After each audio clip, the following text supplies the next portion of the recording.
অভ্যুত্থানকে নানাভাবে বিতর্কিত কিন্তু করছে ছাত্র শিবির এবং তার প্রশাসন।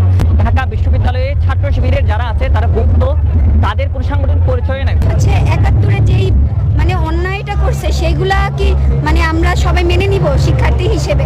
এই শিবির এই সময় সে ছাত্র সংবাদে সেই লেখাগুলোকে ছাপাচ্ছে, সেই সংগঠনকে এই ক্যাম্পাসে কিভাবে করে তারা প্রোগ্রাম করতে দেয়। এক বছর পূর্তিতে অভ্যুত্থানকে নানাভাবে বিতর্কিত কিন্তু করছে ছাত্র শিবির এবং তার প্রশাসন। আমরা দেখছি বারবার জুলাইকে একটা শক্তি, ৭১-এর একটা রাজাকারের পক্ষের শক্তি, তাদের উত্তরসূরিরা বারবার ৭১-এর সংগ্রামকে জুলাইয়ের মুখোমুখি তারা করছে। আমরা স্পষ্টত বলতে চাই, ৭১-কে যেভাবে আওয়ামী লীগ ৭১-এর আকাঙ্ক্ষাকে ধ্বংস করেছে, আমরা জুলাইয়ের আকাঙ্ক্ষাকে কোনো শক্তিকে ধ্বংস করতে দিব না। ৭১-কে যেভাবে আওয়ামী লীগ কুক্ষিগত করেছে, আমরা সেভাবে জুলাইকে কাউকে কুক্ষিগত করতে দেব না। এবং আমরা স্পষ্টত বলতে চাই যে ৭১-এ যে জনগণের আকাঙ্ক্ষা ছিল যুদ্ধাপরাধীদের বিচার, সেই বিচার কিন্তু হাসিনার সরকার, আওয়ামী লীগ সরকার, সেই ফ্যাসিস্ট সরকার কিন্তু করতে পারেনি।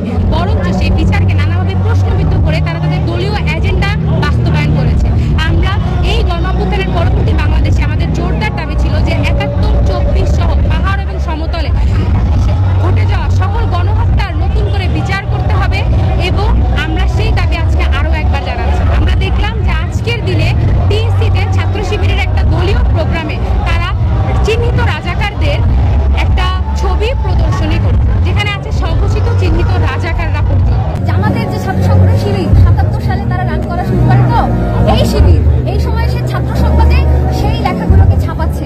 আপনারা জানেন আহমেদ আফগানের একটি লেখা, তাদের যে পত্রিকা সেটাতে সামনে লিখেছে যে বাংলাদেশের যে মুক্তিযুদ্ধ সেটাতে অংশগ্রহণ করা মুসলমানদের একটা ভুল ছিল। এই ধরনের কথা যখন তারা প্রকাশ করে, সেই সংগঠনকে এই ক্যাম্পাসে কিভাবে করে তারা প্রোগ্রাম করতে দেয়?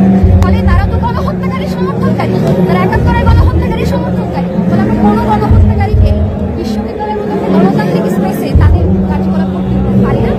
ঢাকা বিশ্ববিদ্যালয়ে ছাত্র শিবিরের যারা আছে তারা গুপ্ত, তাদের কোন সাংগঠনিক পরিচয় নাই। তারা আজকে এখানে দাঁড়িয়ে ১৯৭২ সালের শেখ মুজিবের ক্ষমার কথা বলা হচ্ছে, অর্থাৎ তারা এখনো পর্যন্ত সেই মুজিব পারে পড়ে আছে। আমরা পরিষ্কার রূপে বলতে চাই, যারা ১৯৭১ সালে রাজাকার আল-বদর আল-শামস গঠন করেছিল, রাজাকার আল-বদর আল-শামস যারা গঠন করেছিল তারা সরাসরি যুদ্ধাপরাধী।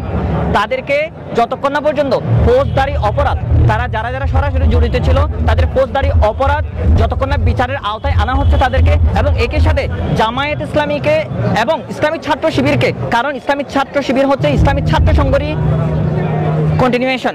সো সেই জায়গা থেকে এই দুটা সংগঠনকে আপনি দল হিসেবে যদি বিচার না করেন এবং ফৌজদারি অপরাধ হিসেবে যদি বিচার না করে তাদেরকে পুনর্বাসিত করেন, তাহলে আমরা মানব না।